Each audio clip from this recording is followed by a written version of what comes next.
पश्चिम बंगाल के पूर्वी मिदनापुर के कोलाघाट में राज्य के विपक्ष के नेता शुभेंदु अधिकारी ने प्रेस कॉन्फ्रेंस कर राज्य सरकार पर जमकर निशाना साधा। उन्होंने सबसे पहले कोलकाता में बीते 2 दिनों से हो रही लगातार बारिश और बिगड़ती हुई जल निकासी व्यवस्था को लेकर ममता सरकार को घेरा। शुभेंदु अधिकारी ने कहा कि शहर का इंफ्रास्ट्रक्चर पूरी तरह से चरमरा गया है, जिसने आम जनता का जीवन खतरे में पड़ गया है। देखिए हमारे संवाददाता प्रीति सिंह की रिपोर्ट। পরিস্থিতি স্বাভাবিক হওয়ার সাথে সাথে যা যা করণীয় কাজ প্রতিবাদও হবে। সহনাগরিকদের মৃত্যুর জন্য যারা অভিযুক্ত তাদের বিরুদ্ধে ব্যবস্থা গ্রহণের জন্য যা যা করার তা করা হবে এবং সেই পরিবারগুলির পাশেও আমি সকলকে আবেদন করব, যেহেতু সরকার এখনো পর্যন্ত পাশে দাঁড়ায়নি, সিএসসি কর্পোরেশনের পক্ষ থেকে উপযুক্ত কোনো ঘোষণা হয়নি, যদিও মৃত্যু কোনো ক্ষতিপূরণ দিয়ে হয় না।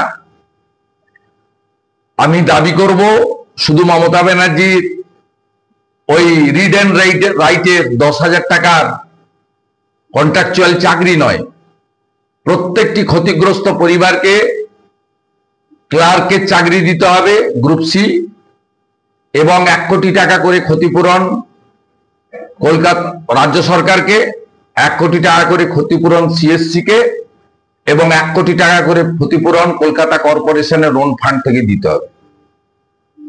এই মৃত্যুর জন্য যদি কেউ দায়ী থাকেন তার নাম হলো পশ্চিমবাংলার অপদার্থ মুখ্যমন্ত্রী মমতা বন্দ্যোপাধ্যায়, এবং প্রপারলি আইএমডি জানানো সত্ত্বেও যারা গণতান্ত্রিক আন্দোলনকে কণ্ঠরোধ করার জন্য যে পুলিশের তৎপরতা দেখা যায়,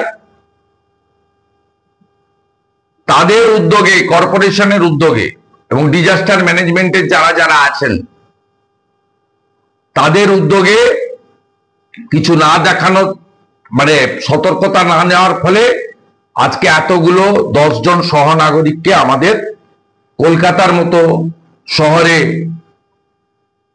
আজকে তারা প্রাণ হারালেন, বা আমি বলবো এটা পরোক্ষভাবে খুনি এই রাজ্য সরকারের দ্বারা তৃণমূল কংগ্রেস পরিচালিত কর্পোরেশন, এবং তারা যাদের কাছ থেকে সবচেয়ে বেশি অর্থনৈতিকভাবে বেনিফিট হয়েছে ইলেকটোরাল বন্ডে, হলদিয়া এনার্জির নাম করে যাদের 600 কোটি টাকা শুধু বন্ডেই পাওয়া গেছে। এর বাইরেও মুখ্যমন্ত্রীর বিদেশ সফর থেকে শুরু করে সব জায়গায় এরা থাকে, এরা মুখ্যমন্ত্রীর ভীষণ ক্লোজেস্ট। এদের জন্যই এই ঘটনা ঘটেছে। শুধু কলকাতা কর্পোরেশন এলাকা নয়, কলকাতা কর্পোরেশন এলাকার বাইরেও উত্তর 24 পরগনার শাসনে একজন সামান্য বেতন পাওয়া village resource person VRP Mirajul Ali, তিনিও নিকাশি ব্যবস্থা জল বের করানোর কাজ করতে গিয়ে 11,000 ভোল্টের বিদ্যুতের শকে প্রাণ হারিয়েছেন। এক্ষেত্রেও উপযুক্ত ক্ষতিপূরণ দাবি আমি করছি। ওকে জেলে দেখতে চাই, আজকে মৃত্যুর জন্য ও দায়ী। সব সিএসসির ইলেকট্রিকে হয়নি, সিএসসিরও কিছু ইলেকট্রিকের জন্য হয়েছে, আর সব পোস্টে হাত লেগে যেগুলো মৃত্যু হয়েছে তার জন্য ফিরাটাকে যাই। সমস্ত ইলেকট্রিক স্ট্রিট লাইট পোস্ট এবং traffic post maintain by the KMC Kolkata municipal corporation. আমি তথ্য নিয়ে, ডাটা নিয়ে, একটু সময় নিয়ে আপনাদের সামনে মুখোমুখি হয়েছি।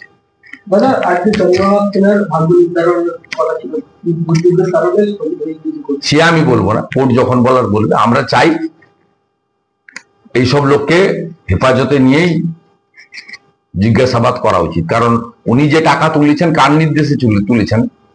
উনি তো শিক্ষা দপ্তরের কেউ নয়, উনি এসএসসিরও কেউ নয়।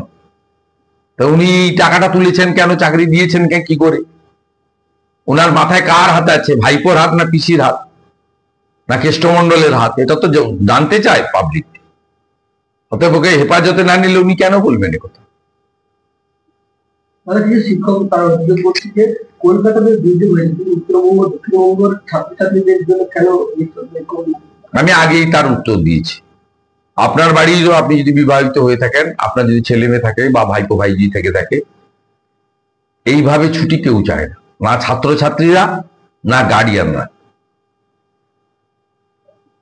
মানুষ জোট বাঁধুন, এই মমতা বন্দ্যোপাধ্যায়ের হাত থেকে 26-এ এই বাংলাকে নিস্তার দিতেই হবে, এছাড়া কোনো উপায় নেই।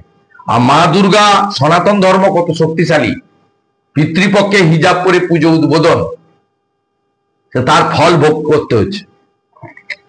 এগুলো করবেন না। প্রত্যেক ধর্মেরই নিজস্বতা রয়েছে, তার ধর্মের পবিত্রতা রয়েছে, আস্থা আছে তার প্রতি সকলের। আস্থায় আঘাত করলে এরকমই হয়।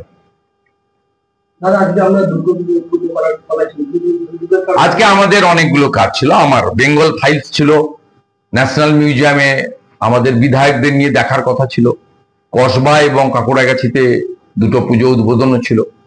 আজকে আমি শ্রমিকদা আমরা সবাই আলোচনা করেই সিদ্ধান্ত নিয়েছি যে এইরকম পরিস্থিতিতে মানুষ বিপর্যস্ত, এতগুলো সহনাগরিকের মৃত্যু, আমরা আজকে কর্মসূচি পালন করি। আগামীকাল থেকে আমরা দুর্গাপূজায় অংশগ্রহণ করব। এই ইস্যুতেও আমাদের যা যা করণীয়, ক্ষতিগ্রস্ত পরিবারের পাশে দাঁড়ানো বা অন্যান্য যে সমস্ত দিকগুলো রয়েছে সেগুলো করা, এবং আমি রাজ্য সভাপতি বা আমাদের কলকাতা দক্ষিণ, যাদবপুর, উত্তর কলকাতা জেলার সঙ্গে কথা বলবো। আমাদের কর্মসূচিও কলকাতা কেন্দ্রিক, কিছু কিছু নিতে হবে। নিশ্চিতভাবে পুজোর আয়োজক এবং বাঙালি হিন্দুদের সবচেয়ে বড় পুজো এটা, সেটাকে হ্যাম্পার না করেও এই পীড়িতদের পাশে দাঁড়ানো এবং এই ইস্যুটাকে যাতে পার না পেয়ে যায় মমতা বন্দ্যোপাধ্যায়, তার সরকার, তার কর্পোরেশন, তার প্রশাসন, তার পুলিশ, তার কর্পোরেট, সেটাও আমাদের নজরে থাকবে, আমরা করব। ঠিক আছে।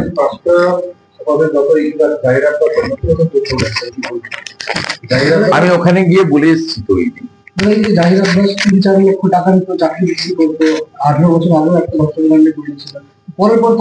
বড় নেতা তৃণমূলের মাথায়